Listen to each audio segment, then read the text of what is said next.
Hey everyone, this is Jun, And I'm Daniel, and we are Korean. American.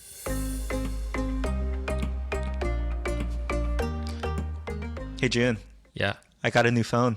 you did. I did, finally. Show me. Oh, it's a Samsung. It's an S23 Plus, Oh wow, fancy. graphite color. Fancy. I got it for a discount because a Samsung employee hooked me up.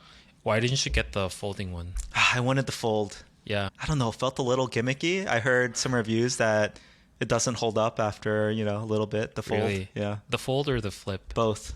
What's the one that you wanted to get? I would have got the flip, to be honest. The fold just seemed too big, and especially meant for maybe older people whose vision is really deteriorating. Yeah, so I was gonna say the Galaxy Fold surprisingly is very popular in Korea. Yeah, both very the fold popular. and the flip. Yes.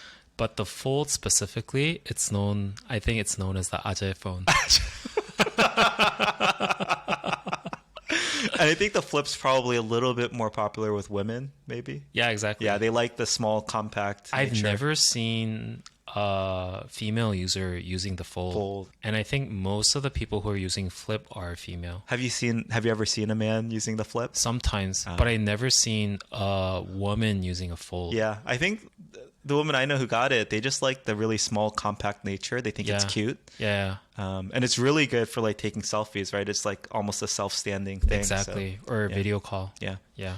Anyways, so you Yeah. got a new phone. I got a new phone, and so I was migrating all my apps. By the way, That's so painful. little bit of a tangent, but I've been juggling 3 phones to date.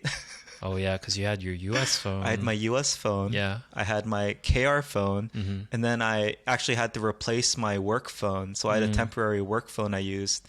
So Some people in Korea might have seen, if they've seen your 3 phones, they thought something suspicious. Oh yeah, it's mad shady here. Yeah. Because for our listeners who aren't really familiar with what's going on in Korea, is your phone number is very tightly associated with your identity. Very, very tightly Yeah, tied. so if you have 3 phones, it's like, oh, something fishy is going on. But no, yeah. Installing these new apps, June, just reminded me how painful it is to use Korean apps and Oh. sign up. Really? You don't think so, right? As a native Korean? I never thought so. It's so confusing. And it's not just the language. So after you sign up, they almost always do that SMS verification where you have to enter your government ID. So I think it's like the equivalent of your driver's license or social security number. Oh, 본인 인증. Yeah. Yeah. And then you put in your cell service provider, Yeah. your phone number. Oh, yeah. And then they send you the verification, Yeah. right? That's always a pain in the It's so annoying. Yeah. And anyway, there's that step. For some of the financial apps, they do a 1-1 deposit. And so I have to install, get the bank stuff set up. And banking in Korea, has the local certs as well. On labs, whatever, the check.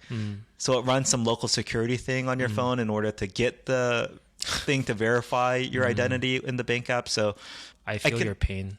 even as a Korean, it's annoying for you. It is. Okay. It is, but you don't really notice it because you don't do a lot of them at the same time. Yeah. But now that I imagine you doing that, it must have cost you probably a day. I've spent probably about 3 hours, and I'm less than halfway through. So, Oh no. and there's been a couple apps that I've been holding off on installing, namely Toss and Dangun Market, Carrot. I really want to use these, but I was like, I'll just wait till I get my new phone. And I finally have why it so? now. So do you remember when we were all at lunch as a team, and everyone helped me install Catch Table? That was so painful. So painful to I think it watch, was- right? It took me 3 native Koreans and about 10 minutes Yeah. just to log in and sign up for this Korean app. So Yeah. today I wanted to talk about internet culture. Internet culture. Yeah. It sounds appropriate. Yeah. Yeah. So we already talked about Toss. June, maybe you could explain what Toss is. Yeah, Toss is I think started off as money transferring app because even up until 2013, 14-ish, transferring money from one bank account to another in Korea was really a pain in the ass because there were so many security check processes that you had to go through. But Toss, magically they found a way to go around that, and it was a very revolutionary UX to send money to Yeah. others. So it's basically P2P money sending. They started off as that. Oh, okay. Now they do more. Hence the name, Toss. Wait, explain how toss is about. Like you toss things to. You toss money to each other. Yeah. I think that was it. I think that's a bad name. Really.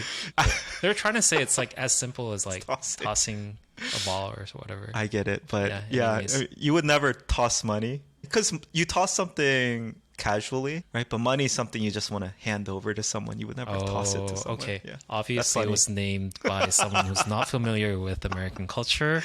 Anyways, that's Toss. Now they've grew and expanded out to being one of the biggest internet banks in Korea. Oh, so they're also a banking app now. You can literally bank there. They do anything finance wise. Okay, got they it. even have their own stock trading platform. It's a brokerage platform too now. Interesting. Okay. So it's like, I don't know exactly what Venmo does. Yeah. It's like Venmo and like Robinhood and everything. Oh, yeah. I mean, Venmo is purely P2P, like peer-to-peer money exchange, right? You go eat somewhere, you split the bill. Yeah. Or, hey, I lost a bet, I need to send you some money. Yeah.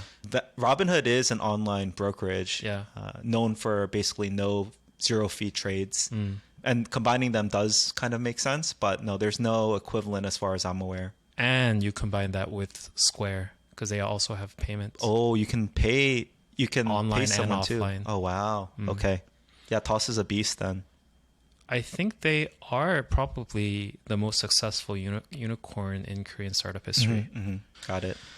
And then Dangun. Yeah, so Dangun Market. It actually started off here in Pangyo. Oh, really? Yeah, it was Pangyo Techno Valley. Initially called Pangyo Jangto. Oh, really? Yeah, meaning Pangyo Market. That's fun. They started off as a used things trading platform. Yeah. Within people who are working in Pangyo. Oh, yeah. So cool. all the developers. Yeah. And word of mouth, everyone was like, "Oh, I think it got some traction." Yeah. And then I think it started off as like the husbands and wives of the users were like, "Oh, let me use it too. I want to trade my stuff." And then they expanded out from there, and they changed it to Dangun Market. Dangun is carrot, by the way. Yeah. In Korean. And the reason why it's called Dangun is because it's a short for 당신 근처. What's that mean? Like near partner? You. Oh, near you. Yeah. Okay. Oh, 당신 근처. 근처. Like 근처. I see. That's cool. Vicinity. Yeah. Yeah. So maybe also explain what Dangun is. So Dangun Market, I think, so like Toss, they started off as something else, like selling used stuff, which they still are most known for. So like eBay, right? Or more like Facebook Marketplace. Okay. So the most important thing about Dangun is that it doesn't let you search or trade things that are outside of your boundary. So you have to prove that you're living somewhere. Yeah. And so you only see things that are near you. Got it. And you can register, I think, up to 2 different regions. Sure. So like your home and your office, something like that. Yeah. Okay. So you can only see things that are around you. Yeah, there was one service that comes to mind. So it was called Nextdoor. And originally you had to verify via mail that you actually lived at a certain address. And this was really aiming to form neighborhood communities, right? And then I don't know if there's other apps that come to mind, but you're right. Facebook Marketplace specifically handles kind of buying and selling and trading used goods, like near proximity wise to you. Yeah. But I don't actually think there's a pure equivalent of Dangun Market. Yeah. Now that you mentioned Nextdoor and how they're trying to tap into the neighborhood community building, that's exactly what Dangun is trying to do. So they started off as the used marketplace, but they always claim that they're not not used things platform, but they want to expand out to hyper local community building. Yeah. So they have other tabs in the app if you look at it, like 동네 생활, which means like neighborhood life. And you talk about everything that's happening in your neighborhood. Yeah. Yeah. So is it live chat or is it like bulletin board style it's bulletin forums? board style. Okay, okay. You only have live chat with people who you trade things with. Yeah. That sounds a lot like Nextdoor. Yeah. And I guess there are more maybe bespoke communities. The platforms aren't made for this, but the 2 that come to mind are things like Reddit Reddit. There's like a city Reddit, but there's no verification. Anyone can join it to talk about that city. Or it used to be this app called Craigslist where they had different I guess, bulletin boards for individual cities. And a lot of discussions about that city happened there. You mentioned Reddit. Yeah. And something that's closest to Reddit in Korea, I think it's a website. It's not an app. Okay. Called DC Inside. Yeah. It's, I think, one of the biggest online community. Yeah. The reason it's called DC Inside, DC stands for digital camera. And it started off as started off in the late 90s when digital cameras were such a big thing in Korea. Yeah. And in my understanding, it started as a community talking about digital cameras and the pictures they took. Yeah.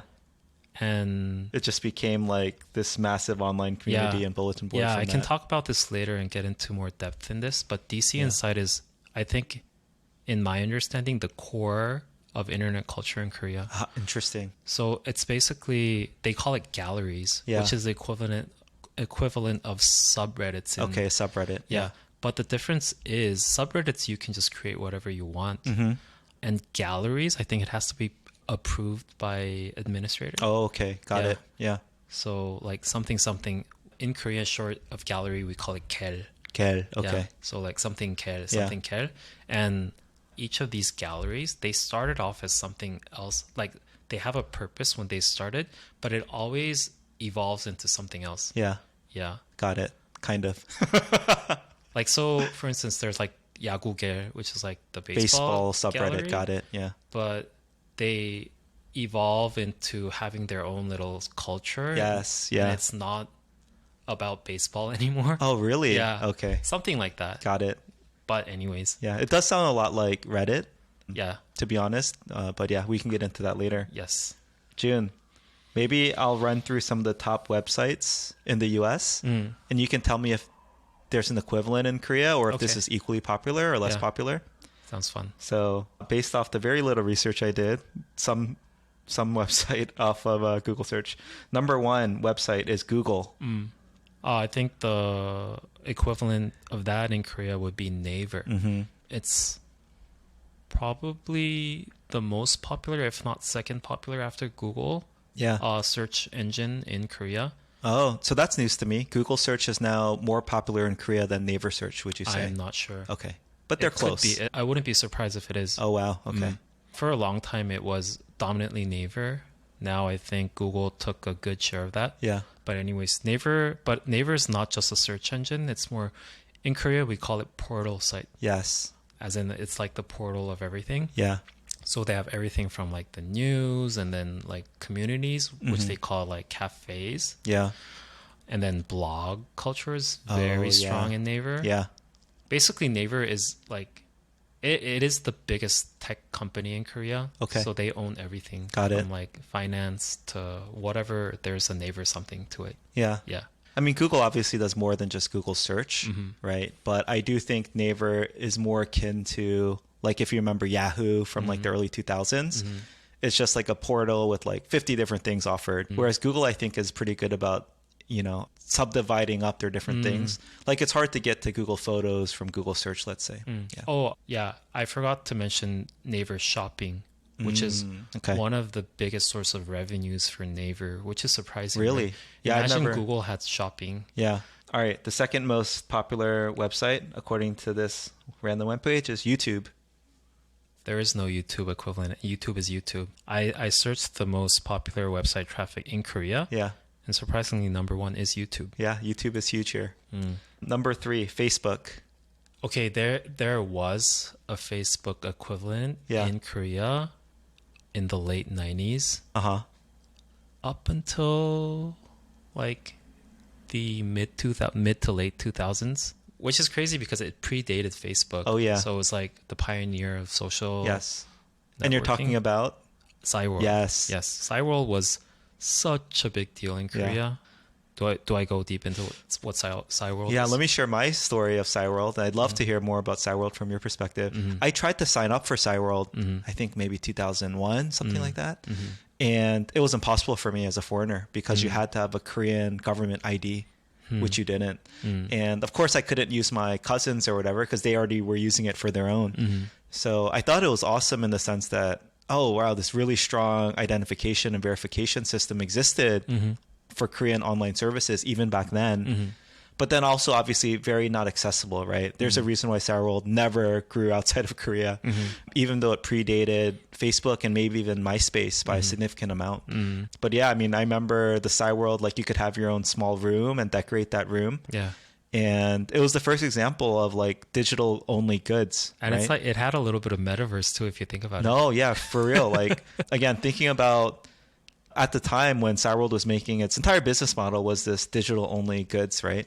Nowadays, of course, like in-app purchases, whatever. But in 2000, the concept of like paying for something that was only available online seemed crazy. Yeah. And yet it was already big in Korea, right? But yeah, that's all I know about Sour World. I think, so Sour World, if I remember, I first learned about Cyber World in 2001, but it started a couple of years before that. Yeah. It's basically, so it's a social media platform, but it's, the root of it is your little website. Yeah. We call it mini homepage, Yeah. as in like mini homepage. And in your mini homepage, you can upload like your diary, you can upload pictures, and you have like this little room where you can buy stuff, like little furniture, and you could put in. Yeah. And you can also put in your little background music and stuff like that. That's key. I was going to ask That's key. if you could put your own background music. Yeah. That was a hallmark of MySpace.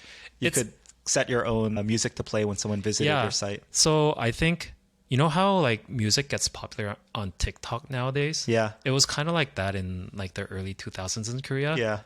If a lot of people use this music as your mini home P background music, it means that the music is popular. And I think a lot of this has been triggered by the advent of digital camera. Right? A lot of people started taking pictures and stuff, and they didn't know where to upload it. Yeah. And then I think Cyworld played a huge part in that because people started uploading their pictures. Yeah. I don't know if you could tag. I'm not sure. But anyways, and then there's this, so the most important mechanism of Cyworld is this thing called ilchon. And it's friending. Yeah. So we become friends, and then you can like access things. You can have access to their like private whatever pictures. Yeah, and then Facebook took over. Yeah. Basically, Sour World died when Facebook started to take over, right? Exactly. But talk about Facebook today. Is it used? How is it used? Facebook? In Korea, yeah. Facebook had its very short moment of fame in Korea. So 2009-ish to 2013, 14 was its peak in Korea. Yeah. And now not a lot of people use Facebook anymore. They all went to Instagram. Yeah. I think in Korea, if you use Facebook, it's kind of like, oh, you're old. Yeah. Same in the US, June. Yeah. I don't think a lot of people use Facebook anymore. I see. Yeah. I think the difference between Facebook and Instagram is that Facebook was mostly real name based, right? Yes. So if let's say I met you at some friend's birthday party and I want to be friends with you, I just search your name and then I friend you, right? But the thing about Instagram is you can't do that. You need to ask for their... You have to go through that awkward moment of like, oh, are you on IG? Yeah. Right? Yeah. Insta 하세요? Oh, okay. Is that how you say it? Do you have an Insta? Yeah. Okay. Anyways. Cool. So next after Facebook is Amazon. Oh, yes. We have a direct, I don't want to say copy, but it is a copy of Amazon, which is called Coupang. Yes, we've talked about it before. The reason why it's called Coupang is they also started off as something different. They copied the Groupon model. Yes, okay. So it was social commerce. Yeah. And then they expanded out as an everything store. It's crazy it started as a Groupon competitor and now it became Amazon. Yeah. Man, that's wild. That's crazy. Yeah. So Coupang is the direct equivalent of Amazon. Yeah. And they are famous for their rocket delivery, meaning that if you order something, they guarantee they would deliver it by the next day. It's crazy, June. They also have Rocket Wow. I should know this better. Which means dawn delivery, meaning that they would deliver it before 9 a.m. in the morning. Yeah. So whatever thing that you order before midnight of the day before, you could get it before 9 a.m. on your doorstep. I don't know what the official like terms are, but in our household, we think of if we order by 11 p.m., it'll be there by 7 a.m. Yeah. It's such a game changer. It's insane. It's insane. Oh, you forgot that thing for the kids' school tomorrow? Yeah. We'll just order it and it'll be here before they leave for school. It's insane. That's crazy. Yeah. And they do groceries and everything. Yes. So I would say Coupang is just like Amazon from the e-commerce perspective, but they're also trying to do a lot of other things too, right? So there's Coupang Play, which is like a Netflix version. Yeah, some online streaming. Oh, more like Amazon Prime. Prime Video, yeah. There's Amazon Prime Video. There's Coupang Eats, it's just which is like the Uber Eats, like food delivery. Exactly. Yeah, and like you said, Coupang Fresh for groceries. Yeah. Is that what it's called? Is it Coupang Fresh? Okay. Rocket Fresh. Oh, Rocket Fresh. Yes, yes. But that's like, Instacart, and there's another big food delivery thing. But it's all of these in one. Yeah. Cool. After Amazon, I was surprised by this. In the US, it's still Yahoo. Yahoo. Yeah. I think Yahoo is Naver. It's Naver. Yeah. Okay. I'm surprised that you have Yahoo on the list. I am too. But I will say from my personal usage, like Yahoo's done a good job of having a lot of like mobile news clippings. I just see them all over my Google newsfeed, for example. So but I was surprised too. Yeah. Maybe fantasy sports has something to do with that. What's fantasy sports? Ooh, this is a good one. Okay, we should probably talk about this more in another episode dedicated to sports. Okay. But I will say fantasy sports is a huge culture in the US where you track basically for the major sports, which are football, baseball, basketball, and hockey. And I'm sure there's others now too. Hockey is the popular sports in the US? The fourth most, yeah. Really? I think so, yeah. Wow, interesting. Yeah, and of course, like obviously there's soccer in the US now, especially big because Messi's there. Wait, hockey is more popular than soccer? Yeah, traditionally hockey was the fourth biggest behind, again, football, baseball, and basketball. Interesting. But I wouldn't be surprised if soccer has surpassed it. Yeah. But yeah, hockey is a big one. Wow. Yeah. But fantasy sports is basically just the way where you can like draft players and like compete against each other like your friends. And kind of the team you have online, depending on how they do that week or that, whatever in real life, will get you different types of points. It's also very popular for like gambling, right? It's a huge subculture in the US. Yeah. We have that in Korea, the gambling thing. Oh, you do? Toto sports. Oh, okay. It's very shady, I think. It's not that shady in the US. Because gambling is basically illegal in Korea. Yeah. It's pretty legal in the US, I believe now. But yeah, so I'm guessing maybe that's where a lot of Yahoo's traffic comes from, but I don't know for sure. After Yahoo, we have Twitter, now X. Twitter. There's nothing of a Twitter equivalent in Korea. But Koreans use Twitter a lot, right? Do they? I think so. No? I think it's a subculture. Okay. Yeah. Okay. I believe it was, okay, that's interesting. Instagram after Twitter. Instagram is Instagram. Instagram is probably one of the most successful or most popular apps in Korea. It's huge. Yeah. It's huge. It's crazy. Yeah. It's probably Korea is one of the most successful markets in terms of Instagram usage, right? As far as I understand. It's crazy because as far as I remember, even just like 3 years ago, it wasn't a norm that someone would always have an Instagram. Yeah. And now it's become like, oh, what's your Instagram? Yeah. As if like you for sure you have an Instagram. Yeah. It's crazy. And definitely fuels the superficiality of Koreans. Yeah, 100%. Yeah, I think Instagram fuels a lot of the culture in Korea. I'll just keep going down the list. After Instagram is Wikipedia. Yes, we have an equivalent. Yeah. Which is surprisingly, in my list of the most popular websites in Korea, marks number 4. Really? Yeah, after Naver. And it's called Namuwiki. Yeah. We referenced this on a previous episode. We did? Briefly, yeah. Oh, yeah. Very briefly. There's nothing to talk about here. It's just a Wikipedia. But Namuwiki feels very casual. It does. I don't know. Wikipedia, when I read it has a little bit of something- humor in it. Yeah. Namuwiki. There's like a subculture within Namuwiki, right? Wikipedia for me feels very official. Yeah. Right? Yeah. if I search for, let's say, if you're famous, if I search for Daniel Kim on Wikipedia, it would be like the most official information of you. If I search NamuWiki, it would like list all like the rumors. And, No, exactly. Yeah. Like NamuWiki, when I've seen it, it feels like Wikipedia, but with Reddit's subculture. Oh, that's very accurate. Which is fun, right? But feels less official. Yeah. I know a lot of friends who say their hobby, number one hobby, is laying in bed and just browse NamuWiki all day. Yeah, see, it does feel a lot like Reddit in that way. Interesting. All right. Really quick. There is, of course, Reddit now, which we've talked about briefly, I think, but Discord. I don't think there's an equivalent of Discord. Yeah. But Koreans use Discord a lot. They do, right? I think Discord has its roots in gaming subculture. Yeah. Where you're playing a PC game, but you want to communicate, voice only, let's say, with others. Exactly. But Discord's become just like another more private community thing, Yes. We have a Discord along with our Patreon. Yes, we which did. you get access to. We did. I forgot. We did have a Discord. Yeah. What if there was someone trying to say hi this whole time and none of us... Jun, have some faith. I check our Discord every day. Oh, you do? Yeah, no one's in there. I'm sorry.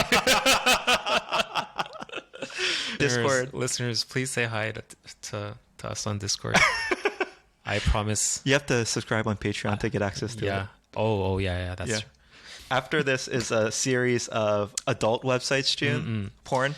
I think that's a very important point in Korean internet culture because a lot of listeners would be surprised that porn is banned in Korea. Yeah, there is a firewall in Korea and they block porn sites here, amongst other things. But yeah, that's very famous.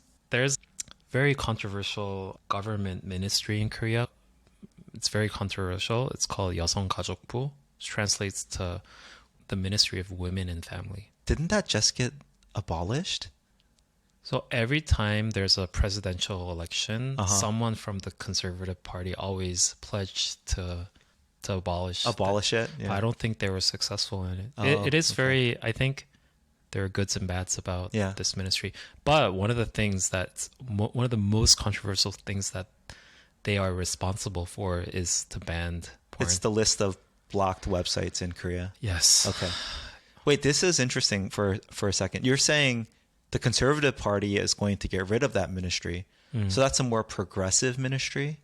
As far as I know, that's flipped in the U.S. because in the U.S., basically, the conservatives are the highly affiliated with religious party. So they're the ones who are actively trying to, let's say block porn or things like that. Oh, interesting. It's actually flipped in the U.S., I believe. Interesting. Because I think the 여성가족부, they're responsible for a lot of... like pro-women's rights, right? I see. That's why. Yeah, interesting. But blocking porn is... I'm pretty sure in Korea, people find a way. In Korean meme culture, like there's... I think it's a line in the movie Interstellar. There's a line called like, we will always find a way. All right. After that, really quickly, LinkedIn. No. Maybe there is. Oh, there are several, but none of them are up to par with the popularity of LinkedIn. What comes to mind, there's a service called Remember. Okay. They're smart because they started off as storing all of your business cards that you received. Yeah, okay. That's its own subculture we should reference at some point. Yeah, but they're smart in that. So they use OCR to detect everything, and they started storing all of your professional contacts, right? And I think they expanded out to something like LinkedIn, which is smart, right? Yeah. But I don't think it is as popular. Okay. I'm not sure. At least for me, Koreans who are either interacting with or open to working for foreign companies, they all have a LinkedIn. Yes. Whether it's really filled out or not is another question, but they all have a LinkedIn. Yeah. In Korea, I think it's more very heavily tech industry. Oh, it's using it. Focused, yeah. Okay. After that, in the US, it's eBay. Yes. There's a thing called 중고나라. 중고 means used products. Okay. 나라 means nation. Okay. 중고나라, it started off as a neighbor cafe. Before 당근 market, it was the only place where you could find used stuff. Oh, interesting. Yeah, and Okay. it's different. It's more like eBay in that it's not only for neighborhood trading. Yeah. It's for nationwide Yeah. trading. 중고나라, I think it's still pretty popular. Okay. All right. Finishing ESPN. So it's the sports network in the U.S. No, Naver Sports probably. Oh, okay, okay. Mm-mm. And then finally CNN, which is just a major news site. Oh, YTN. Oh, YTN YTN is the famous news site. Okay. Yeah. Cool. But we could also cover apps that not necessarily have a website. Yeah. Like you mentioned Uber Eats, and the Yeah. equivalent of that in Korea would be 배민, Oh, yeah. 배달의 민족. Yeah. Uber is Kakao Taxi Yeah. in Korea. Yes. The interesting thing about comparing American internet culture and Korean internet culture is that uniquely in Korea there are a lot of native apps, meaning that I think in most parts of the world, if Yeah. something is popular in the US, they just adopt that service. Whereas Korea, most of the time it has its own version of it. Yeah, I'd agree with which that. has its goods and bads. Yeah. It's good for Korean economy, Yeah. but it's also not so good in that we are isolated Yeah. from the rest of the world. Jun, what do you think drives this? It's very interesting to me. Like Koreans' desire to form a local version of something instead of just adopting that global platform. I've never thought of this that deeply. Maybe it's hardworking. We have to make this successful.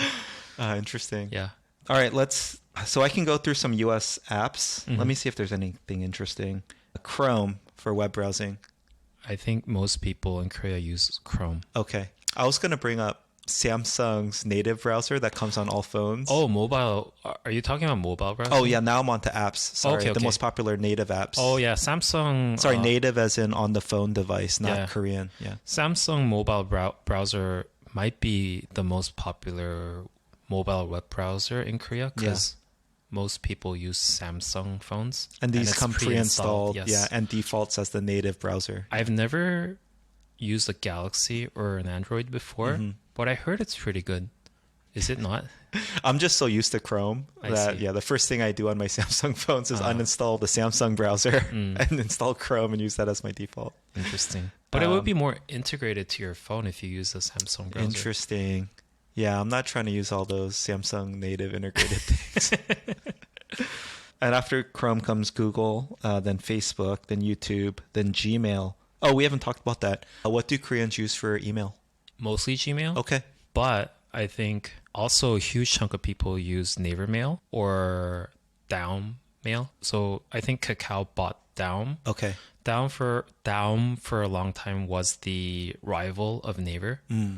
It was the second most used internet portal. I don't know what it is right now. They still have Daum.com running, but now it's a Kakao company. Yeah.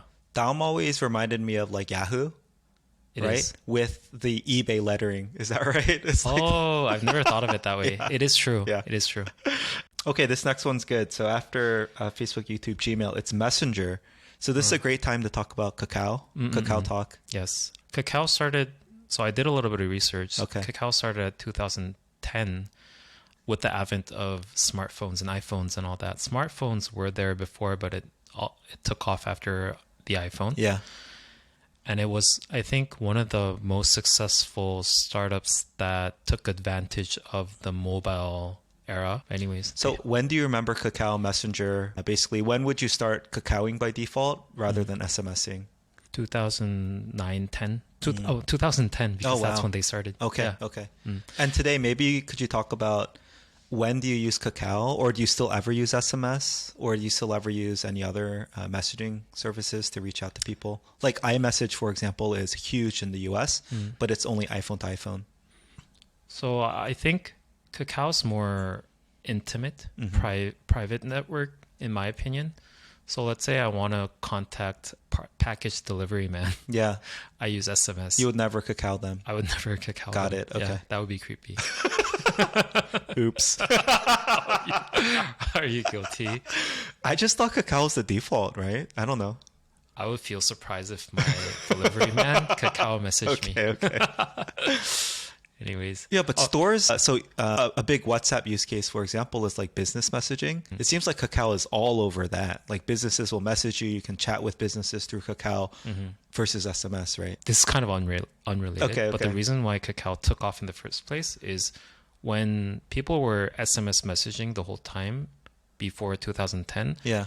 every single message cost you something. Oh, Like- there was no like unlimited texting plans? Probably not. Oh, okay, like okay, 30원 Yeah. or something. Yeah. 30 cents? Yeah. Is that? Yeah. But then it was so revolutionary. Yeah, free texting. Oh, it's like unlimited free texting and everyone started using Kakao. That's how like WhatsApp took off too, right? Of course, yeah. Yeah. Free SMS. That's Yeah. all you have to do. Anyways. Interesting. Okay, so Messenger. I do want to talk briefly about iMessage. You're an iPhone user, I believe. Yes. Is there a thing around only messaging other iPhone users, right? Like, is it the blue check mark for iMessage? Is that right? I think it's the blue. Uh-huh. But Koreans seldom use SMS or whatever, even Yeah. if it's iMessage. It's just like we call it 문자 message Oh, yeah. to them. It's all Kakao. It's so all it doesn't Kakao. matter. So it doesn't matter if it's Interesting. green or blue. Yeah. This is a huge subculture in the US where iPhone users will only message other iPhone users because it throws off everything if you add an Android number or a non-iMessage user. Yeah, to the point where, June, I think, as a lifelong Android guy, I've been excluded from text groups because I don't have an iPhone. Well, why is that? Why is that so? What does it throw off though? Again, not being an iPhone user, I think there's it maybe looks different in the thread. There's It's definitely only about the looks. That's the only reason that you would exclude Android users. No, I think it also maybe needs to convert the whole thread into an SMS thread, right? Interesting. If you have one non-iMessage user. Oh, like in a group chat. Yeah, exactly. Okay, Koreans never do group chat in SMS. In SMS. Yeah. It's only Kakao. Yeah. But anyway, it's a very big subculture where you have to have an iPhone, especially if you're younger, I think in high school, college, etc. So, yeah. Well- Google Maps. Google okay, Maps famously is not good in Korea. It's not good in Korea. Yeah. It's because and personally, I think this is kind of BS. Yeah. But for a long time, the Korean government wouldn't give out the detailed map information to companies outside of Korea. Which is BS. Wait, June, now I know why Koreans always have their own version of apps. It's the government, right? It could be the government playing a huge part of it. Yeah. Anyways, so the equivalent of Google Maps in Korea is there are two. Yeah. One is Naver Maps Yep. and one is Kakao Maps. I personally use Naver Maps, but some people say Kakao Maps is better. But they're functionally equivalent, right? Very much the same. Okay. Yeah. Yeah. I also only have Naver Maps installed, but I get a lot of Kakao Map links. It's really annoying. Yeah. I should probably just install Kakao Maps. Okay, personally, this might be a controversial opinion. The reason why I use Naver Maps over Kakao Maps is because some businesses, if they only want to register their business to one platform, it's Naver. It's not Kakao. It's never only Kakao. It's either both or only Naver. So there are some instances where I wanted to search for a cafe or a restaurant. Yeah. Most of the time, like newly open. Yeah. They're always on Naver Maps, but they're not on Kakao Maps. Sorry if I'm wrong, but this is based on my personal experience. So that's why you use Naver. Yes. Anyway, I should probably install Kakao Maps and just get over it. But we just got through at least the US most popular websites and apps. So yeah, why don't I flip it to you now? Yeah. Are there any Korean specific things that we didn't touch on yet? A lot. Oh, a lot. And as I do most of the time, Yeah. I like to review this chronologically. Oh, June, we didn't even go through like internet history. Yeah, internet Like culture, meme in history. culture. Yeah, exactly. Okay. That's what I'm trying to talk about. All right. So let's just complete. Are there any other popular Korean apps that you use on a weekly or monthly basis that Yeah. we haven't touched on yet? We never talked about music services, streaming services. Oh, okay. I mean, in the US, I believe it's just Apple Music or Spotify. Yeah. Korea, we always have a Korean app for them. There should be a meme. There's Yeah. a Korean app for There's that. a Korean app for that. I think the most dominating one is called Melon. Oh, okay. As in like melody on, I think. Oh, okay. But when you phonetically in Korean, it sounds the same as melon. Melon. Okay. So melon. Melon. Never heard of it. Definitely don't have it installed. There's another thing called Genie Music.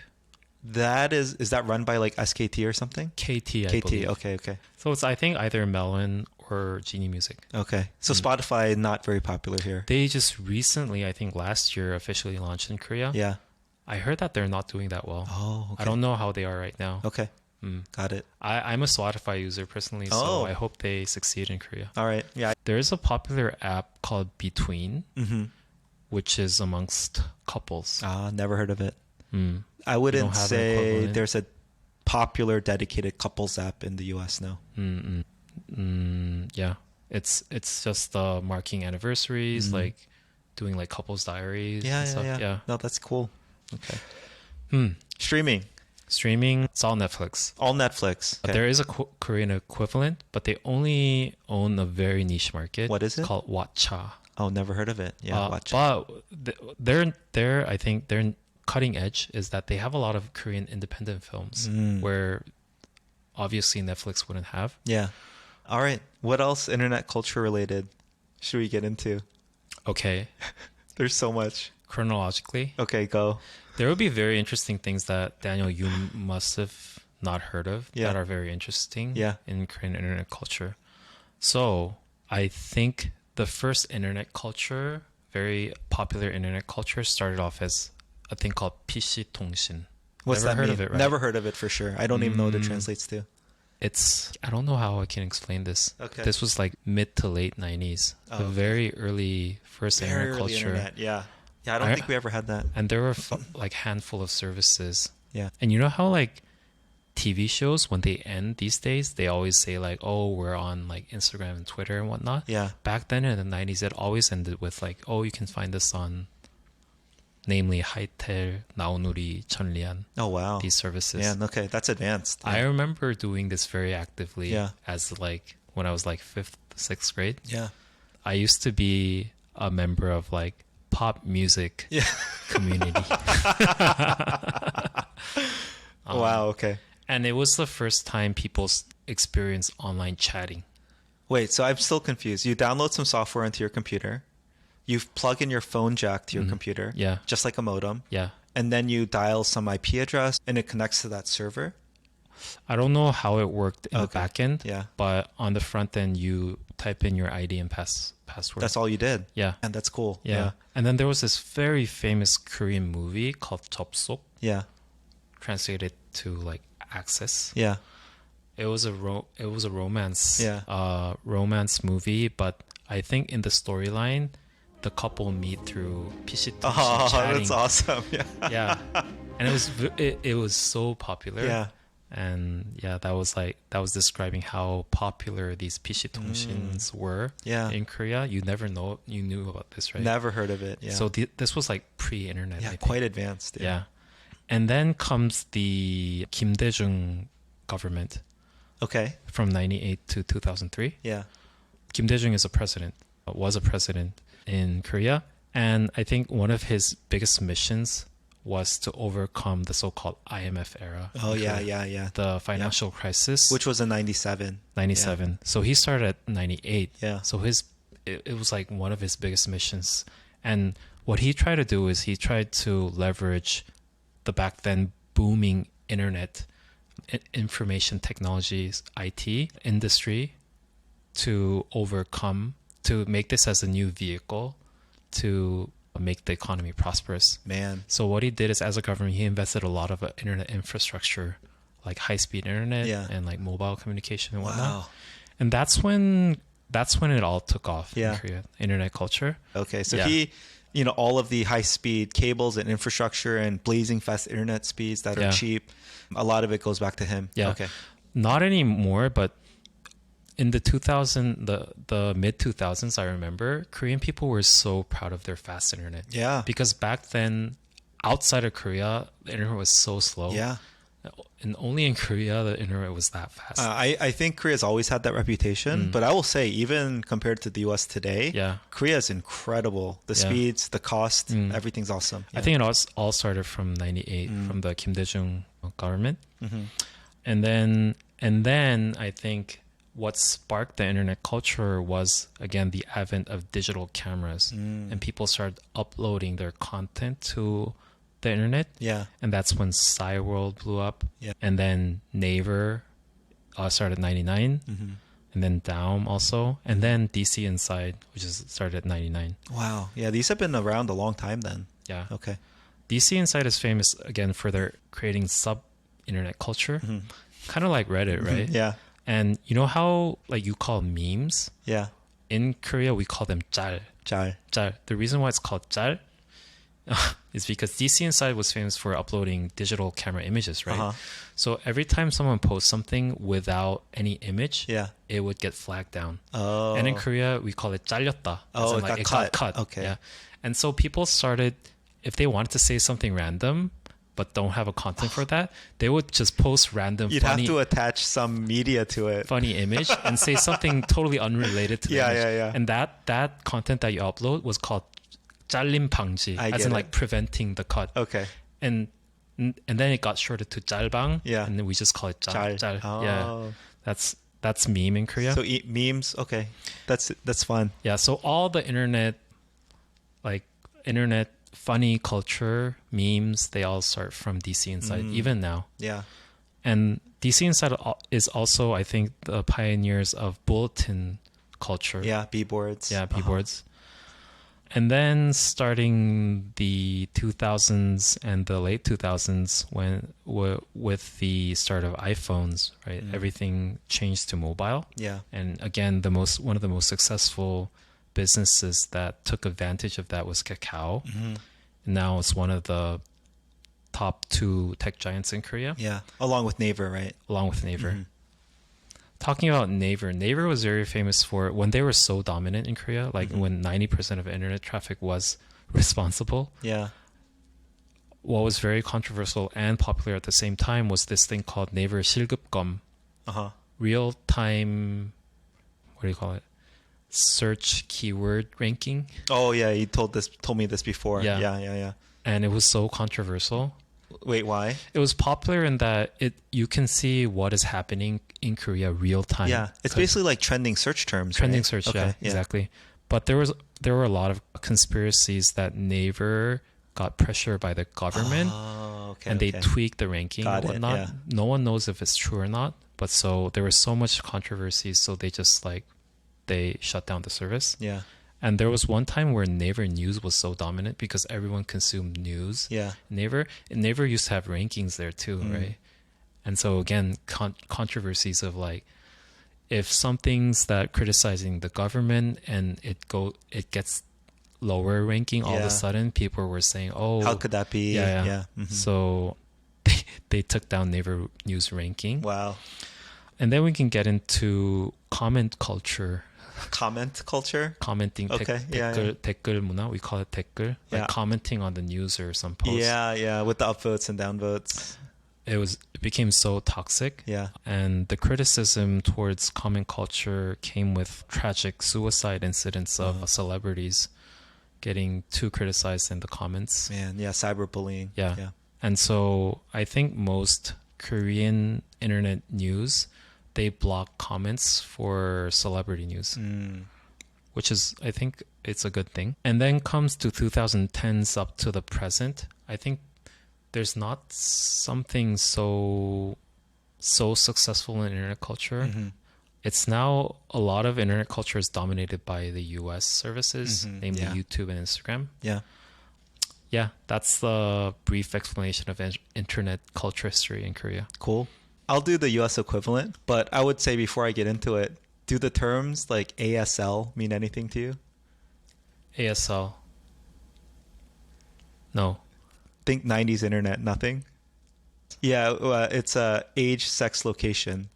Oh. Yeah, so the first time you entered a chat room, so early internet in the US, let's say mid to late 90s, it was probably dominated by AOL chat rooms. Oh, I thought ASL was AOL. Oh, yeah, I'm sure there's a maybe Korean equivalent for like your age, your sex, your location, but as soon as you started chatting or as soon as you entered a chat room or did one-on-one, the first thing you would say is ASL. So, for me, it'd be whatever. It's like 15, like male or, from Maryland, right?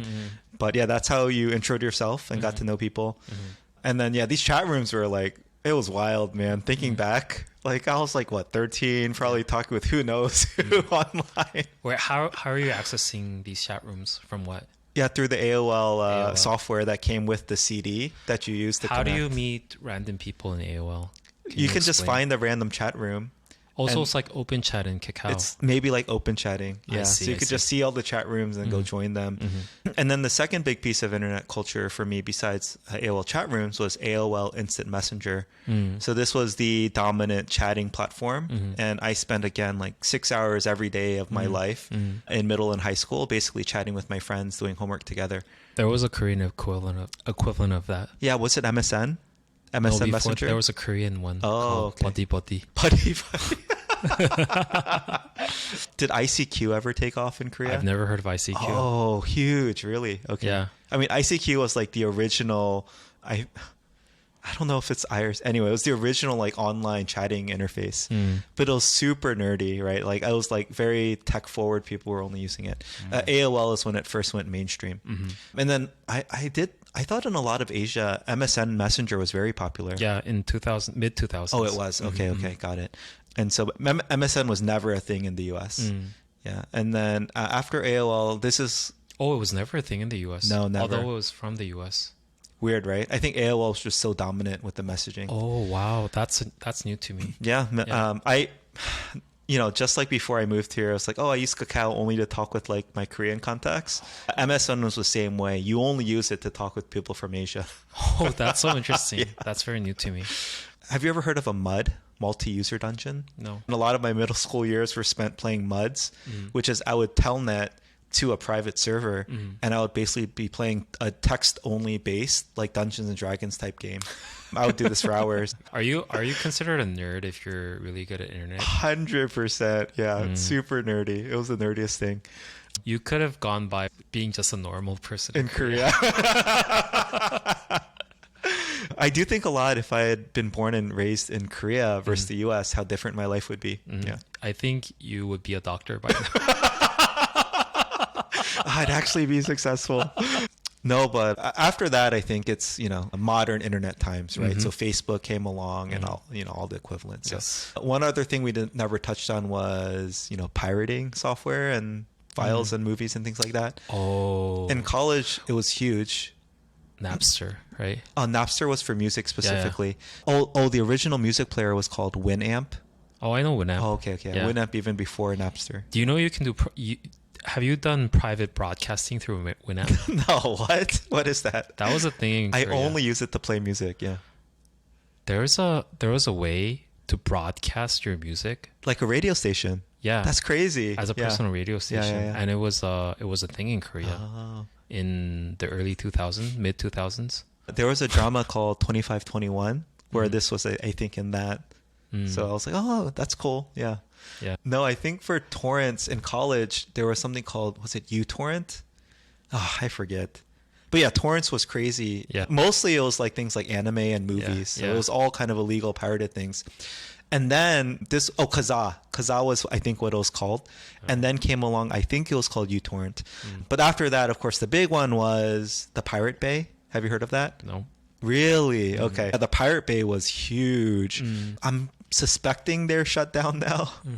But yeah, college was a really scary time because... Wait, what was Pirate Bay? Oh, it was a place where you could pirate any software, any media file, etc. Maybe that's not right. But at least you could download the torrent to then get it P2P from anyone. So right? it was like a private... It was just a server. It was a public webpage. You could just go to thepiratebay.com. But you could search for literally anything, any music, any movies, any software, and you could then just download it for free. Interesting. Why did they do that? What did they make? It was just like a public good. Really? Yeah. I mean, maybe they served like some banner ads and made money off their traffic. Interesting. But I suspect in the early 2000s, like the Pirate Bay would have been top 10 as far as traffic goes. Yeah. Anyway, and to this day, like it still informs my like internet opinion almost. Like intrinsically, sometimes I feel really bad paying for things because it's like, oh, everything online should be free. That's what I grew up in, right? Are you sure it's not the Korean in you? I don't know. No, but for me, I'm like, no, internet should be free. Everything's free. It's just bits. It's just, it's all digital. Okay. To be clear, now I feel very happy paying for digital things like games or whatever. But back then it felt so wrong. Yeah. Wait, but I was going to say in college, I was really afraid because I don't know if it was rumors, but I think I know people who got slapped with fines or police investigations saying, oh, you've been accused of pirating this software, this music. You owe us $5,000, $10,000 or you're going to go to jail. Right. And that really put the fear in a lot of people. And then we maybe stopped using it. Yeah. Was there ever such a broad crackdown in Korea to prevent pirating? I don't think so. Oh, then I'm guessing pirating is still huge in Korea today. If the fear in college was never put in me, they're like, oh, you're doing something illegal. They know they're going to confine you, find you, etc. You're going to go to jail. It would have been hard to stop pirating, to be honest. Like it was amazing, right? Any movie, free. Any music, free, right? But even when I was in the US for grad school, we used a lot of advanced software, like architectural 3D modeling software and Photoshop, Adobe, all the Adobe suites. And you pirated it all, right? And everyone pirated. Yeah, everyone did. Yeah. I can't name a single person who paid for that. It was a common culture back then. Also because we were students, we didn't have any money. Maybe that's it too. Maybe as I've gotten older. No, for me, it's like, I will say, it's not about the money. It's about the principle. Software should be free. But I actually don't think that anymore. But for a while, it was a struggle for me. Yeah, I think all of my 20s, every time I had to pay for software or music or movies or whatever, it felt so wrong to me. It's like, this should be free. Anyway. Software is free, but please subscribe to our Patreon. Oh, good one. That was a good one. Are you done with American internet Yeah, history? I think that's it. Again, everything is more modern internet times, which we've already discussed. So I forgot to mention a very big part of Korean internet culture is the so-called big communities. Big communities. 대형 community. 대형 meaning big size, large size communities. Yeah. So DC Inside is definitely one of a large size community. Yeah. But there are also other big websites that are basically a group of all these small bulletin communities. So, there are a handful of them. So a lot of basically Reddit clones. A lot of Reddit clones, got it. but these are very politically charged, if you will. Yeah, I got it. Yeah. Like, I would say anyone in Korea who is very active in the internet, they have their go-to large community. Got it. Namely, like DC, there's Pompu, Toku, and they're also, because it's very politically charged, they're also like very far left and far right communities. I think the most famous far right community is called Ilbe, which was very problematic. I don't know if they shut down it or something. It was like actually doing harm in the society. Yeah. And then there's also famous 맘카페 culture. Yeah, neighbor cafes. Talk about those. Those are big. They're called 맘카페, mom cafes. Yeah. Cafes is internet word in Korea for community. Yeah. Yeah, mom communities. Yeah. And so if you move into any neighborhood, there must be the neighborhood 맘카페 in neighbor cafe. Yeah. And that's where moms usually exchange all their information about the neighborhood, or they also do like used things trading and all that. Like the administrators of mom cafes have so much power. Yeah. It's very controversial. Yeah. Yeah. But these are, just so I understand, I've never used one. These cafes can be public or private. Yeah. Right? The moderator decides. Yeah. They can have like entrance requirements where the moderator might say, oh, I have to verify your ID or your location. So yeah, I think this is an interesting summary. I would say online communities in Korea are much more private and much more closed and much more, I'd say, segregated than they are in the US, where everyone's kind of together. You can be anyone. Yeah. You could pretend to be anyone. Yeah. But in Korea, there's a much higher bar for validating entrance to these gated kind of online communities. Yeah, because of that, if you know what kind of communities that you're active in, you kind of know the person, right? Like your political views, your gender, and all that. Yeah, it's crazy. It's crazy. It's very unique to Korea, I think. I think this is a good place to end our episode today. Well, thanks everyone for listening. Yeah, please subscribe to our Patreon. Some internet's not free. Dude, we'll always be free. Oh, we'll always be free. Yeah. But if you want access to our Discord, pay that $1 a month. No, really, thanks for listening. All right. Give us feedback. Okay. See you next week. Bye. Bye.